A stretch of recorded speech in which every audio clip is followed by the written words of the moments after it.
համոզմունք ունեմ, որ սա Ռուսաստանի համաձայնությամբ իրականացված աշխարհաքաղաքական գործարք է, չեզոքացնելու Թրամփի ուղու աշխարհաքաղաքական նշանակություն է, հանրությանը ցույց տալու, նաև Հայաստանի հասարակությանը ցույց տալու համար, որ եթե Ռուսաստանը ցանկանա,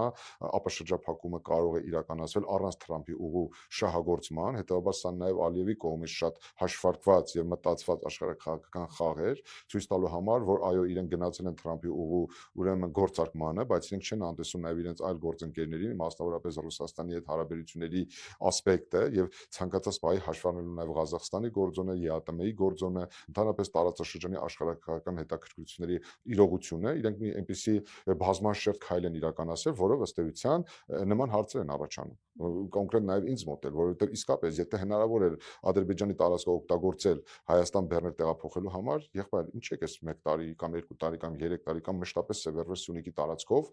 հաղորդակցությունների ապա շրջափակման գործընթացին։ Այսինքն Հայաստանի տարածքը նույն տրամաբանությամբ կարող է օգտագործվել, ընդ որում ավելի էֆեկտիվ, արդյունավետ եւ կարճաժամկետ, նույնիսկ 1 ժամվա ընթացքում, ինչպես փաստում է Փաշինյանը, Հայաստանի տարածքով դեպի Նախիջևան, դեպի Թուրքիա Բեռներ տեղափոխելու համար։